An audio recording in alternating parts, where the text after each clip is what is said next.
kick off today, and then I will turn it over to Becca next. So I'm going to start off with talking about how context can be a tool to create more inclusive preservation programs. And then Becca is going to talk more specifically about our Denver in Context program. So in brief intro, so Becca and I are both with the City and County of Denver. Um, I also teach at CU Denver, so some of you, I saw at least one former student in the webinar today, so some of you may be familiar with me through that, and I am also currently the chair of the board of the National Alliance of Preservation Commissions. And more relevant to today's discussion is that Becca and I are the co-leads for Denver Landmarks Denver in Context program. Okay, so I'm gonna kick off with why we should care about context, and then Becca's gonna share all the fun details of the work we've been doing. So how can we use context to create a more inclusive preservation program? Context can be really key tools. So when we're talking about a context, what do we mean? What is a context? So I love this definition I found. Historic context are written documents that help distill into a concise and usable format a community's collective knowledge about its historic places, streamlining the identification of historic resources that are related by theme, and providing a consistent structure to help guide future evaluation. So I really love that this definition emphasizes that it's a community's connective knowledge. I've worked on a lot of historic context in the past, both of my years working as a consultant for nonprofits at the university. And context used to primarily be, it might have been a community's collective knowledge, but it was a community's collective knowledge filtered through a person or two. It was you did a context by sitting down, kind of reviewing all the available resources, maybe doing some survey, and consultants kind of wrote them independently, compiling a lot of documentation. And that works for some topics, but it really doesn't work when we're talking about trying to make contexts that are more inclusive and that really, share all of a community's knowledge. If you're just writing a history of, context for, highway bridge construction or for the railroads, something that's primarily, based in more written documentation, that's great. But what we're going to talk about today is how to look more broadly and to really kind of revise our concept of what a context can be and how it can be used to use it as a tool to really broaden the scope of our preservation programs. Slide, why prepare a historic context? So why prepare? Why do we want to do a context? So context can be a really key way to connect to the community. So it's a great opportunity, tool, reason to get out and work with the community. They can be used to elevate and share community stories and incorporate them into the kind of big picture story of your community. And they can be used to identify resource types and common themes. So example here is from Washington, D.C.'s LGBTQA context. So it's identifying, what are some different themes, such as outdoor public spaces, gay-owned businesses, communities of color, transgender history, and then, identifying sites associated with those. So both kind of looking, breaking down history into key themes, background, politics, activism, you can see it, community development, arts, health advocacy, religion, and then also connecting those, specifically identifying what types of sites you may have that are associated with those stories. The slide changes. And context can be really key to identifying culturally significant places, particularly. Culturally significant places that are often associated with some of our historically excluded or marginalized communities, are often sites that haven't been documented before. They may be primarily known to the community for which they're important. So a lot of these you wouldn't, without a context, without some deeper knowledge, wouldn't know that they're there, and so wouldn't necessarily, be able to even identify them. So it's through that process of, doing the context and getting to know the community that you can start to identify potentially significant places. A slide with photos of district drag venues. And oftentimes these cultural associations may not be obvious from the outside or may even be purposely hidden.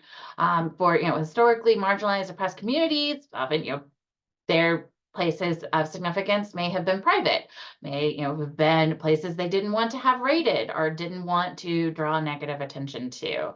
So example of that, from the DC context I mentioned a moment ago, here's some of the historic drag venues in DC. But if you don't know that history, if you're not a member of the community, there's nothing that is obviously telling us that these are drag venues from looking at this building. I think most of us would walk by and have no idea of that element of the significant history there if we had not attended a show there or been part of that community. So it's really key, you need that context to identify those building associations. And if building use has changed over time, you may need additional research to be able to identify past uses and events that may be significant. A news article titled Fight Over Pobre Pancho's Landmark Eligibility Reaches. Next stop. So then also, often the buildings that are culturally significant are not the ones that may also have the significant architecture. So they're buildings that often may be nondescript, may have had a lot of alterations over the year, and are simple buildings that may be overlooked in architectural surveys. So buildings such as the Pobre Panchos in Fort Collins that had a designation fight, just going by, fairly nondescript, had some alterations, but has a lot of cultural significance. So we have to remember when it comes to cultural significance, it's often much more about the story than it is about the building. And also a lot of culturally significant resources are going to be less than 50 years old. So they also may not have been previously identified in earlier surveys. The slide changes. Culturally significant places often have layers of history. So they may challenge our common interpretations of how we view integrity. It may have had multiple uses, and it's really that kind of combination of uses even that may be significant. Things like you can see there on the right example of the Italian market neighborhood in Philly that now has, barbacoa restaurants, and so it's had an evolution. It may have started out being significant for one community, and that's changed over time, and may have new businesses, and it may be those layers that help tell a history. A photo of a church in the South Philly Barbacoa restaurant. I think a great example of just looking at things that may be overlooked and those kind of multiple layers of history and the need for context is a project that's currently been going on in Minneapolis, looking at sites that are associated with Prince. So you see there is his childhood home. It's been determined eligible for listing on the National Register due to the association with Prince, but it's a pretty typical ranch house. If we were just doing a survey that was based on architecture and, we would overlook this. This is not likely to be identified. And so it's really the key of needing to do that research and have that context. Same goes for the Sound 80 studio, which has been designated for its association with his early career. But again, pretty nondescript building. It's not one that we're going to look at and go, what an amazing piece of architecture. You really need that context and that research to know what happened there in order to, identify the significant places. Slide confronting difficult histories. So context can also help us in confronting and including difficult histories of sites. Often when it comes to difficult histories, we can be really challenged as preservationists. There's, part of us wanting to acknowledge these histories, but not wanting to celebrate them and trying to decide if something that has a really difficult history, is it appropriate to preserve the building?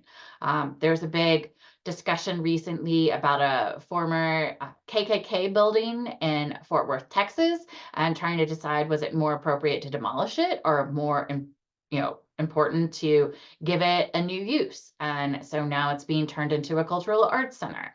But you know, other fights. There was one in LA over um, Justice Center and needing to, it told an important history, but it wasn't really a history that anyone, wanted to commemorate with the building.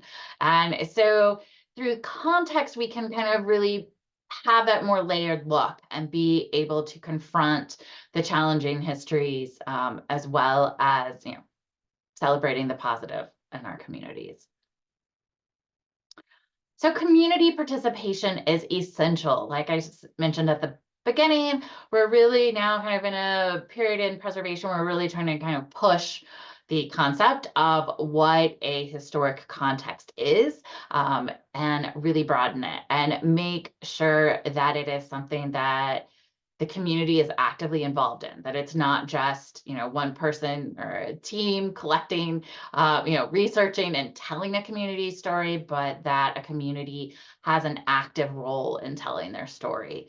The community is the expert on what's important to them. They're the ones who should be help identifying key themes and key places. Often there's limited written sources. So you may either need translation through written sources in other languages, also need oral histories and other engagement tools, and really key to let the community help guide the context project. So contexts are often paired with surveys. So context is really looking at that big history, identifying key themes, and it may start to identify either potential types of resources identified with those themes or specific resources. But generally on its own, a context doesn't actually take that step to go out and physically document them. But it's a great partnership. By doing a context first, it can help provide a tool for identifying potential buildings that you should go survey. And so these are kind of really great tools to go together. And you really need a context to inform any survey project, because without a context, you're going to miss layers of history that you're not going to know about if you're just basing it on going and looking at the buildings. Slide, more survey is always needed. And more surveys are always needed. It's really an ongoing task. As soon as we complete a survey, it's not long before there'll be more work to do, and things become outdated and need additional research. There's always new resources reaching 50 years of age. There's a lot of culturally significant resources that are less than 50. There's always new areas of significance to consider. Community outreach may identify new resources, resource types that you haven't thought of in the past. And then we also have really evolving perspectives on integrity going on in the preservation field at the moment. Slide, evolving practice. So some of those new kind of context, it's both the kind of relationship context and the larger historic context. So the relation, like kind of the physical context for relations may have evolved. Things that were once common may have become more rare, making them more significant. So we have that kind of change in the physical context. And then we also have new areas of research.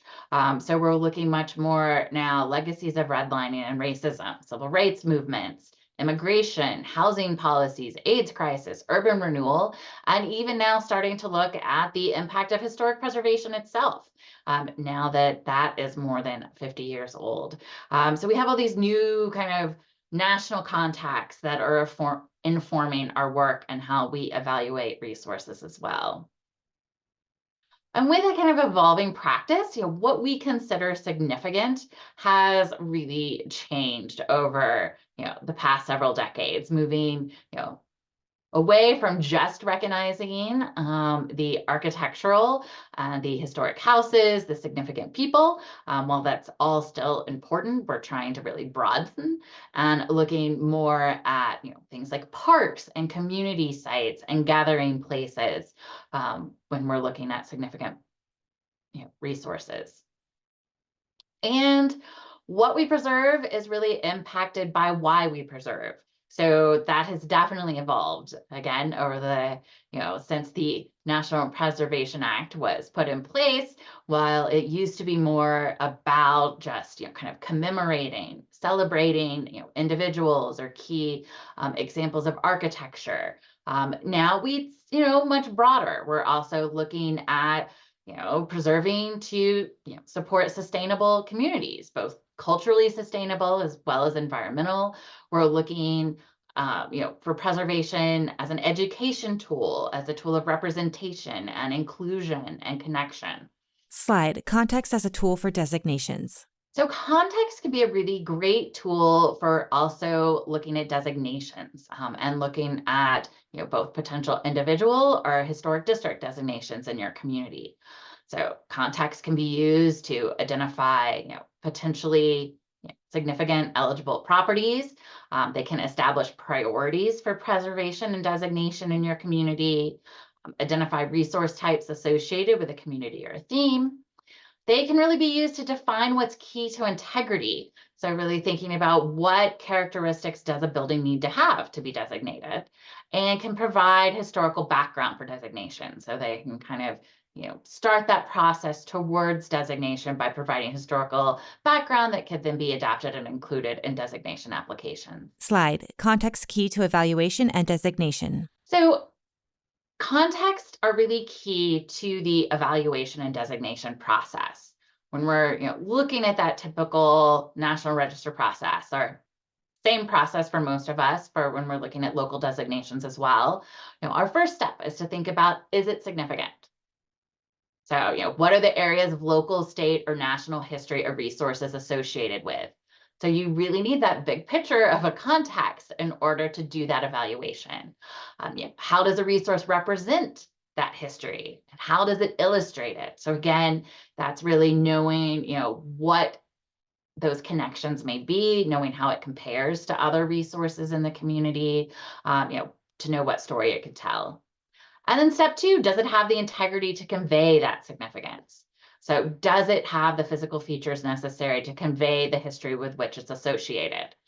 And so really thinking about, what's key, and if you're talking about a cultural significantly, significant property that's key for, civil rights protests in the 1970s, then it's, you have to think about, is it intact? Does it represent the 1970s, or does it, so we're really looking at that, not so much our traditional conceptions of, an intact, unaltered building, but those, how it, can convey associations. And many of those may be later associations when we're looking at cultural history. It may not be, the significance may not be in the original building. It may be in later things that the building or the park or the site has been used for. Slide integrity and cultural significance. Photos of a chicken wing restaurant and an Ethiopian restaurant. So simple building types, especially for working class and immigrant populations, are highly susceptible to changes over time. Often, they may go through a lot of uses. They may not have a lot of resources to maintain. So also they may do a lot of, there's a lot of DIY. So sorry, there's a lot of, doing it yourself, making your own building modifications, adapting it to new uses, go through a lot of uses. But, both of these buildings here, they, definitely ones that, don't have integrity to their original construction, but I don't think at all would subtract from their integrity if you're looking at their significance as kind of culturally significant restaurants for a community. A photo of the Santa Fe Theater. Conventional application of integrity may exclude culturally significant places, traditional cultural properties, and intangible heritage. So, for example, Santa Fe Theater in Denver has gone through a lot of alterations, but I don't think, again, it takes away at all from some of the really significant community history there, a lot of which was more recent rather than early on. So, to me, it just is adding to those layers of history. But we really have to think about those layers of history when we're thinking how we apply integrity. A news article with a photo of a landmarked house. And then context can be really key for building the public's understanding and appreciation for these sites and buildings that have changed over time.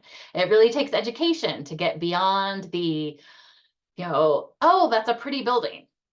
That's an easy thing for somebody to grasp. That is a really gorgeous building. It displays great craftsmanship.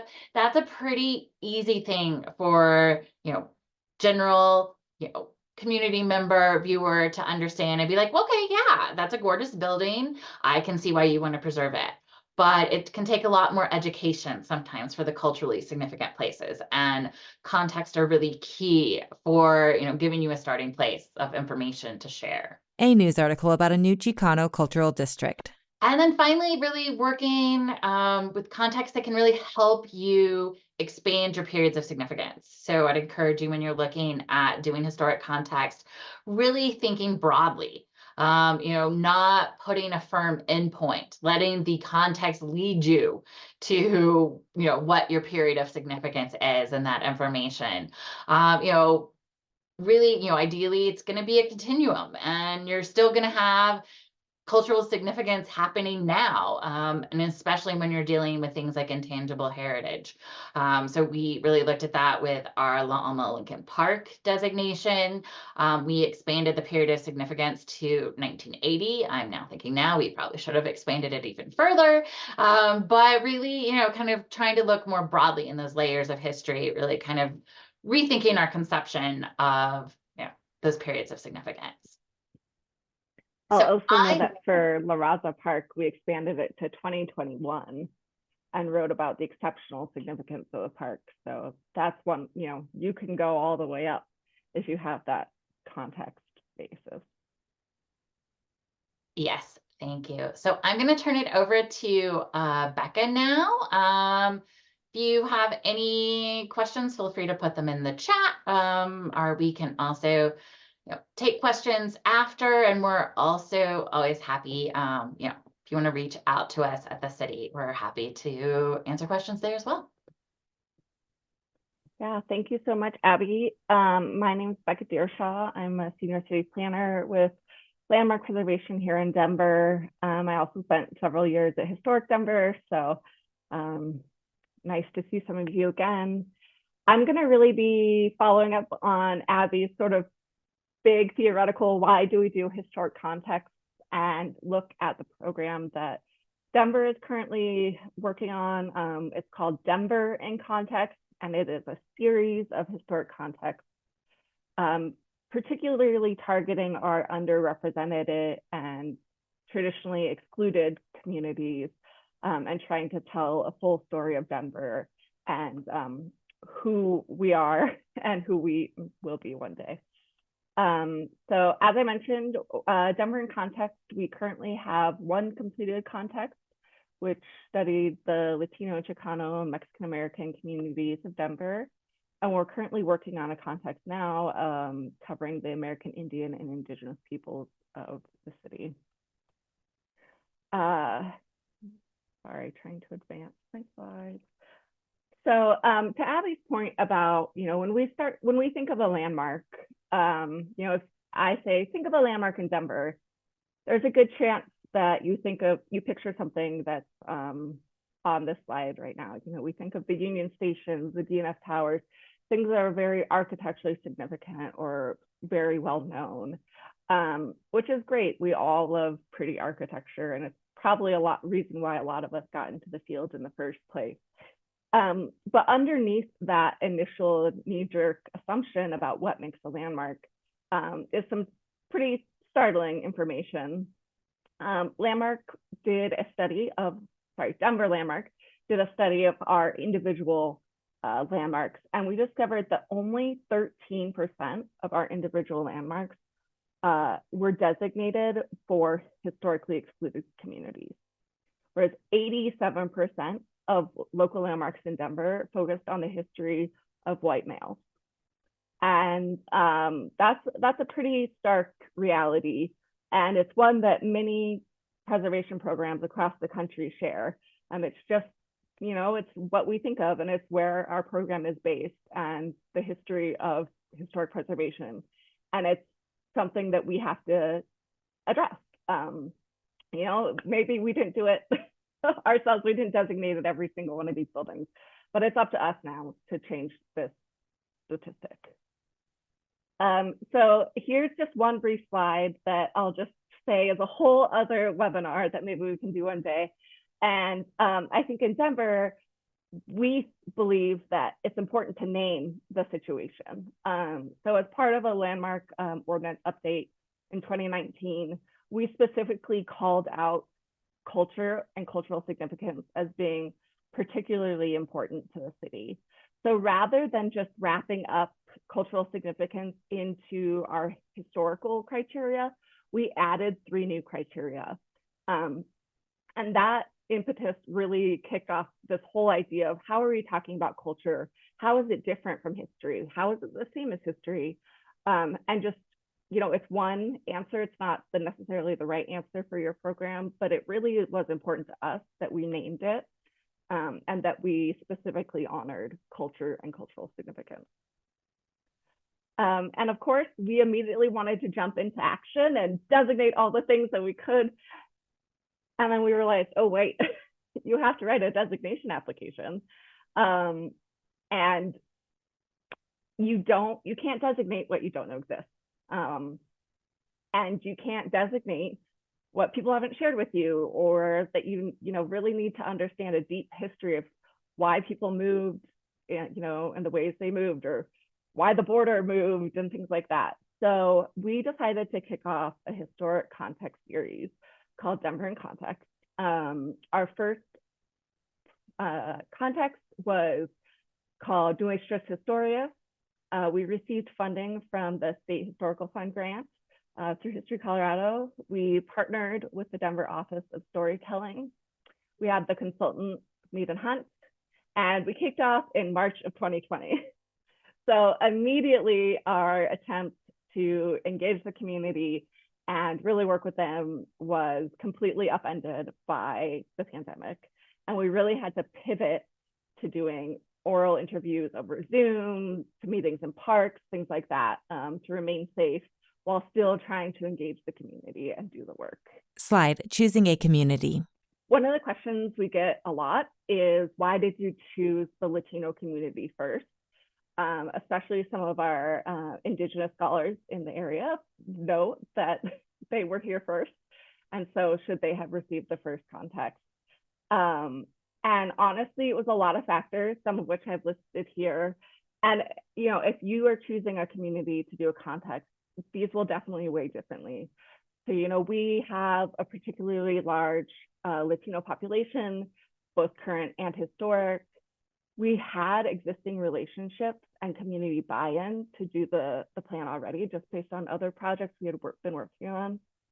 A lot of those existing relationships came from our city council members who were from the community themselves. So we had a couple of council members who really championed the project with their constituents and helped introduce us and make those relationships really strong. We also had pretty decent access to resources such as historic newspapers and oral interviews. Not all communities have those resources, and it's going to be much more difficult to find primary sources that are written by the community. On the other hand, we also knew we had a huge gap in our traditional historical sources that covered the Latino experience in Denver, but we had lots of local knowledge. There were a large number of civil rights events and organizations here in Denver through the 60s, 70s, and onward. And we noticed that a lot of the resources that were important to the Latino community were greatly threatened through redevelopment, gentrification, things like that. So it really felt like it was a pressing need to start with this community, so we had an understanding as we were reviewing this redevelopment. So that's why we chose the Latino community first. It just was like going to be a little easier to wrap our head around. So to create the context, we used a lot of archival research. We also had an online survey that was offered in English and Spanish. We received a lot of community input both through the survey, through oral interviews, through other sort of events where people came and talked to us. And so that all kind of made its way into the context. I think it's important to note the order in which these are listed, with that archival research being number one. In future contexts, we were kind of changing that, and I'll talk a little bit about that in a minute.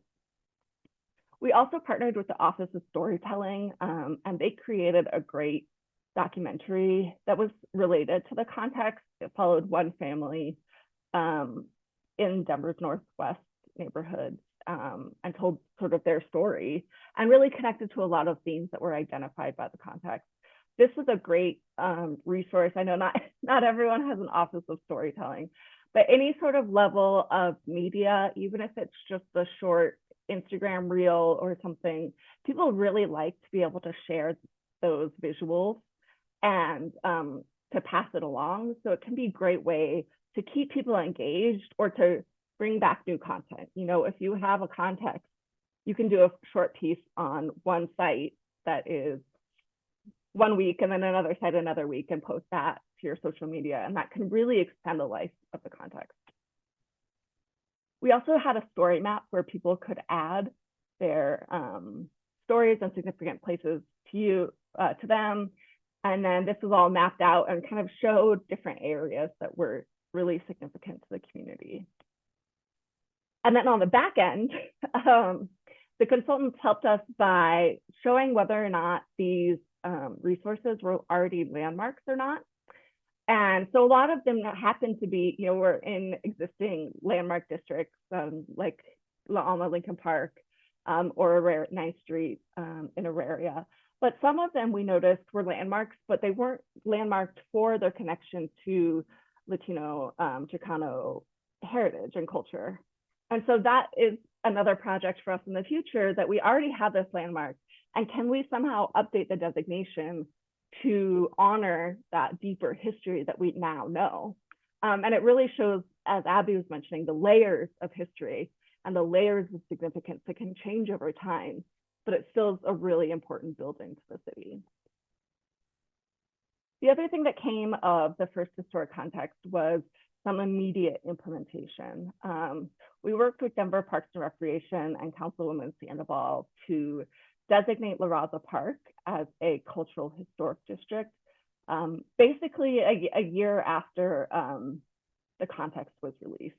And this was really important to keep up the momentum and to show that the city was really listening and implementing everything we had heard. As we'll talk about later, one thing that's really important in doing these projects is this idea of reciprocity. So a lot of these communities, they've been having these DEI conversations for generations, and we as city governments are sometimes just showing up and saying, okay, we want this, we want this, we want this from you. But then we never follow through. And so it's really, really important that you follow through and you do something to benefit the community in return for the information that they have given you. So the designation of La Raza Park was a huge moment for the community. As I mentioned, the period of significance was prior to and including 2021. So it tried to honor the indigenous roots of the land all the way up through some of the civil rights protests that are happening to this day in the city. And a lot of people appreciated that because they felt really seen and they felt like their contributions really mattered to the city. A photo of an American Indian. So I'm going to pivot a little bit to our current historic context, which is covering the American Indian and Indigenous peoples of Denver, Colorado, you know, since time immemorial. You'll see that the list of the details has expanded a lot because we learned a lot of lessons.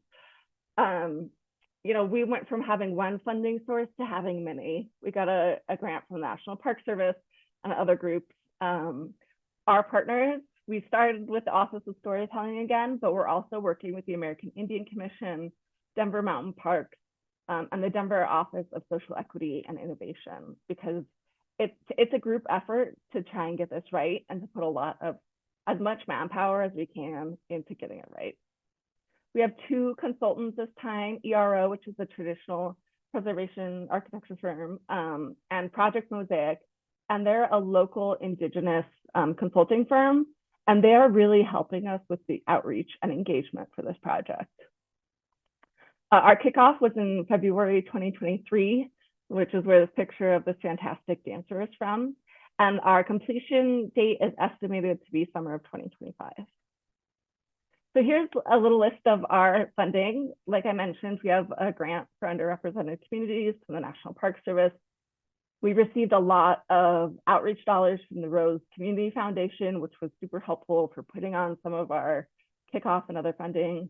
We've received funding from Denver Mountain Parks, Denver Community Planning and Development, and then the National Trust for Historic Preservation as well. And here's just our project timeline. It started last year in spring of 2022, okay, 2 years ago now because it's 2024, with initial engagement and really starting to think deeply about the project and start having conversations with individual members of the community. We're wrapping up initial engagement and we're working on the oral histories now. So we've been working on this for almost 2 years and we haven't started writing the context yet. We held our launch party in February of 2023. This was a huge event. We had, I think it was the biggest event I've ever done for Landmark, about 120, 150 people. It was really fantastic. It was great to meet a bunch of people. People started to share their stories with us here, and we just had a really good time together. We also were at Denver March Powwow in 2023, and we'll be back in 2024. Again, just getting our names out there and being recognized in the community, be like, oh, I saw you last time, is a great way to start sharing the information and getting people used to seeing you around. And then finally, one of the biggest things we did that is still amazing that we pulled it off and relied on a lot of key partners, but we held a collaborative weekend with many tribal nations where we paid for people to come out from South Dakota, Oklahoma, Southern Colorado to come to Denver for the weekend to get to know each other, to start talking about what Denver meant to them, means to them, and really form a government to government relationship and have good facilitated discussions together. We're hoping to do this again and really capitalize on what we did last time, but that is TBD. Slide, lessons learned. So I thought I would share some lessons learned for you so that you can learn from our mistakes and go out and make your own. Because it's always a learning experience. And the first mistake that you need to learn is that you will make mistakes. And you just have to own it. Whenever you're working with a population that has reason to, mistrust the government or not necessarily want to share their cultural history with you, you're going to make mistakes, and you're human. Yeah, and that's just part of life. That's something I tell my 14-year-old all the time, and it's something I tell myself all the time. It's important to require cultural sensitivity or DEI training for all of staff involved in the project. That is definitely a key, but also know that you'll still make mistakes. We've made a number. And every time people are really gracious if you just own it. So don't be afraid. It's also really important to pay for the expertise that you are requesting. If you use community connectors, if you do interviews with elders, if you use consultants, they all have expertise and a lived experience that you lack. And one thing we hear a lot is that people are tired. There's a lot of really great work going on, but that great work often requires people doing things outside of their work hours when they already work 2 jobs, or reliving a trauma that happened to them or their family. So they're tired. So be mindful of their time and their expertise, and practice reciprocity. Thank you. Practice reciprocity, and that you are giving something back to them, whether it is money, whether it is a relationship. What can you provide and help? Do you know someone who runs a rent fund where, hey, Do you need help with your rent? Let's be at the same meeting so we can talk about this thing. That works really well. And it's just important to know that you're not there just to take their story and use it for your own ends. Slide, lived experience. Also, many communities lack sources that are written from their own perspective. Some sources may be well-intentioned, but super inaccurate. Other sources might just be outright hostile and completely incorrect as to what happened. And so it's really important to center the experience of the people that you are interviewing and working with. So oral histories and community engagement can be a really fruitful form of research, and one that is just as important as what you find in a history book. And I know that as historians, we often all want to fact check things. And I would highly suggest that don't fact check everything, especially not in front of people. Their lived experience is going to trump your research. And that's a hard habit for us to break, but one that's really important when we're trying to build these relationships. Slide, diverse perspectives. Also anticipate diverse perspectives. We would not expect every white American to experience history the same way. These communities, likewise, are not a monolith.